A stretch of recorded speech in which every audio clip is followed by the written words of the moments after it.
जो हालात पैदा हैं पूरे उत्तर प्रदेश में, उसके पीछे मकसद क्या है, सच्चाई क्या है, इसको भी जानना होगा। हाँ।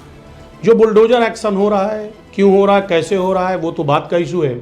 सबसे पहले तो ये है कि आखिर जो ये हालात पैदा हुए उस पर बहुत गहन अध्ययन करने की जरूरत है।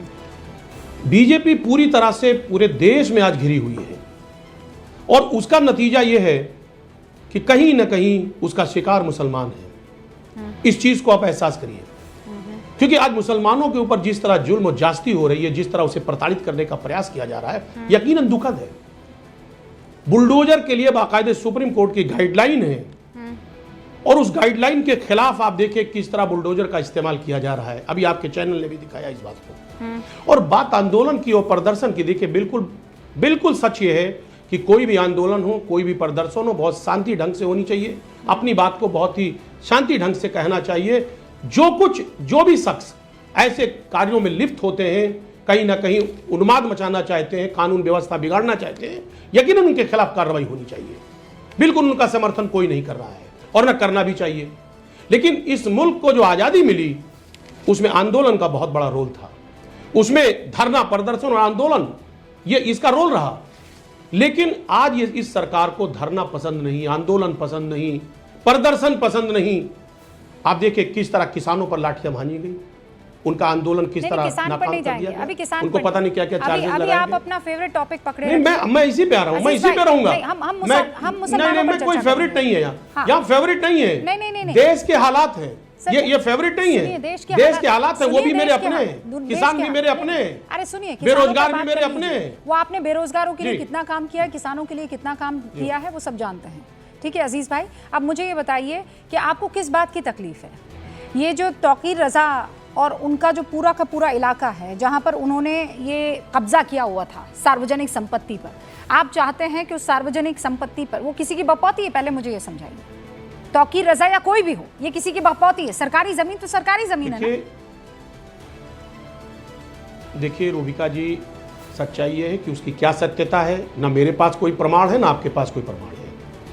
उस पर हम जाना नहीं चाहते। नहीं, क्यों नहीं? हम सिर्फ ये देखना चाह रहे हैं कि जो कार्रवाई और लोगों पे भी हुई है। नहीं, आप जाना चाह रहे हैं। आप बात समझ लो। मैंने पूरी बात सुनी आपकी, मैंने उफ तक नहीं किया। जमीन के बारे में मुझे कोई जानकारी नहीं। अजीज भाई, मैंने बीच में एक लाइन वो जानकारी आप सुन ले। नहीं, अब मुझे एक बात बताइए, ये तौकीर रजा जितने भी लोग हैं, मैं कह रही हूँ आला हजरत के खानदान से ताल्लुक रखने वाले ये शख्स है, ठीक है, इन सब की हम भी इज्जत करते हैं।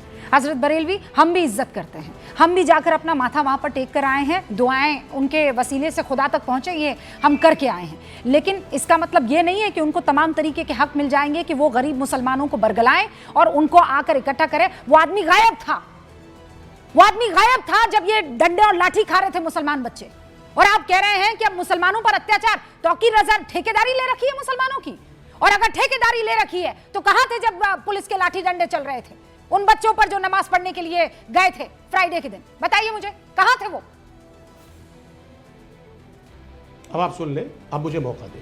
सबसे पहली बात तो यह है कि जो भी वहां हुआ, जो भी प्रदर्शन हुए, बिल्कुल गलत हुआ, उसका कोई समर्थन नहीं कर रहा है। और एक बात आप जानिए कि जो कुछ हालात पैदा हुए हैं आई लव मोहम्मद सल्लल्लाहु अलैहि वसल्लम के लिए, जो हालात चल रहे हैं, ये कहीं ना कहीं एक साजिश है।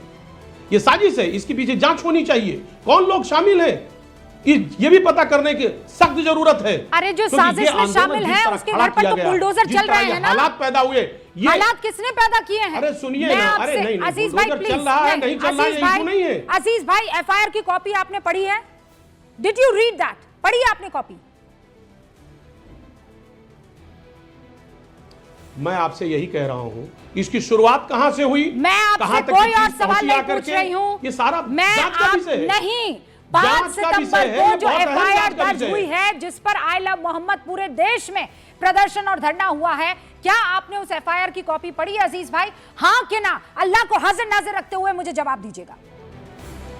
देखिए, मैंने कहा मैंने पूरा नहीं पढ़ा है, लेकिन देखा सरसरी पूरा पढ़ा नहीं है। आपको पता है ये बताना चाह रहा हूं, अल्लाह का शुक्र है कि आपने सच्ची बात कबूल की। नहीं, रुकिए, आपको क्या लगता है एफआईआर में क्या होगा? ये प्रदर्शन क्यों हो रहे, पहले मुझे ये बताइए अजीज भाई। देखिए, मैं सिर्फ यही कह रहा हूं कि ये प्रदर्शन कहीं ना कहीं साजिश है, या इसको एडमिट करने की जरूरत है? ना कौन लोग साजिश कर रहे हैं? मुझे ये किसका इससे बताइए, लाभ हो रहा मेरा है? जवान किससे मुसलमान किसका लाभ हो रहा है? मेरा जवान इसमें मुसलमान भाई मुस्लिम जुम्मे की मुसलमानों नमाज के शक्ल पढ़ने के में लिए जाता है। वो छोटे छोटे बच्चे जुम्मे की नमाज पढ़ने जाते हैं और वो आई लव मोहम्मद के फेवर में प्रदर्शन करने लगते। क्यों? देश भर में ये आई लव मोहम्मद के नाम पर प्रदर्शन क्यों हो रहा है? 30 सेकंड में अजीज भाई मुझे बता दीजिए क्यों हो रहा है प्रदर्शन।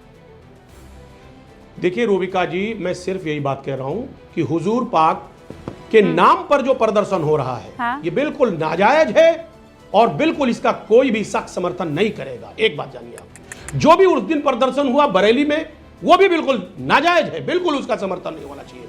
यही तो मैं कहना चाह रहा हूं कि जो देश का माहौल खराब करने की जो कोशिश की जा रही है, वो कौन लोग कर रहे हैं? Very good. जिनका मतलब किसका फायदा हो रहा है? कौन लोग इसमें इन्वॉल्व है? ये जांच का विषय है कहीं ना कहीं। एक सेकंड, हम लोग ट्रैक पर हैं। आप ये कह रहे हैं कि आई लव मोहम्मद के नाम पर ये जो फर्जीवाड़ा फैलाया गया है और जिसके तहत ये पूरे के पूरे लोग इकट्ठा हो रहे हैं जगह जगह पर, अलग अलग शहरों में, ये गलत है, आप इसके खिलाफ हैं। तो जो लोग इसके नाम पर मुसलमानों को इकट्ठा कर रहे थे वो भी गलत है। मैं आपसे यही तो कह रहा हूं, अरे बिल्कुल गलत है, गलत है, नहीं होना तौकीर चाहिए। रजा गलत है। और नहीं, आप सुन लीजिए, नहीं मैं आपसे मैं कह रहा हूं ना कि इस तरह जो प्रदर्शन और इस तरीके की बातें जो हुई, तौकीर रजा गलत है ना, है तो बहुत खूबसूरती उनके खिलाफ एक्शन होना चाहिए ना। मैंने आपसे कहा कि जो भी बरेली में हुआ वो बहुत दुखद है, बिल्कुल नहीं होना चाहिए भैया। मैं कह रही हूँ क्योंकि इस तरह प्रदर्शन, इस तरह सुनिए आप तौकीर रजा को भूल जाइए। रूबिका लियाकत के कहे पर कुछ लोग इकट्ठा हो जाते हैं, उन्माद फैलाते हैं और जमकर हिंसक हो जाते हैं। पुलिस को पता चलता है कि ये जो कुछ भी हुआ है रूबिका लियाकत के कहने पर हुआ है। रूबिका लियाकत पर एक्शन होना चाहिए कि नहीं होना चाहिए? देखिए, दो बातें हैं यहाँ, थोड़ा समझ लें। चूंकि उन्होंने बाकायदे वीडियो वायरल किया था, आप सुन लीजिए मेरी बात। पुलिस को सतर्क होना चाहिए। सुनिए मेरी बात, सुन लीजिए प्लीज, आप सुनिए। पुलिस को सतर्क होना चाहिए, इंटेलिजेंस फेल्योर था। सुनिए, खिलाफ एक्शन होना चाहिए कि नहीं होना चाहिए? मैंने आपसे यही अर्ज किया कि जो कुछ एक्शन हो रहा है या होगा, वो जो भी परिस्थितियां पैदा हुई उसके हिसाब से क्या बेहतर है क्या नहीं बेहतर है, उसके लिए हम फैसला नहीं कर सकते। लेकिन इतनी बात मैं जरूर कहना चाहूंगा। सुनिए, आप ना निगल पा रहे हैं ना उगल पा रहे हैं। नहीं, मैं बिल्कुल नहीं फंसा हूं। सुनिए, अब आप सुनना नहीं चाहेंगी। नहीं, आप सुनना नहीं चाहेंगे। नहीं, आप सुनना नहीं बात मैंने सुन ली। मेरी बात सुन ले। मैं 5 मिनट से आपकी सुन रही हूँ, आप मुझे सीधे तौर पर जवाब नहीं दे पाए। मैं घुमा फिरा कर बात करने की आदी नहीं हूँ, मुझे आदत नहीं है सर। मैं जो बात करती हूँ क्लैरिटी के साथ बात करती हूँ, और इसीलिए आपको मुश्किल हो रही थी तौकीर रजा का नाम लेने के लिए, तो मैंने अपना नाम ले दिया कि चलिए मैंने कुछ गलत किया, क्या मेरे पे एक्शन होना चाहिए कि नहीं होना चाहिए? सत्यप्रकाश जी, एक्शन होना चाहिए उस शख्स पर कि नहीं? बुलडोजर चला, ये चलना चाहिए कि नहीं? I start the debate now.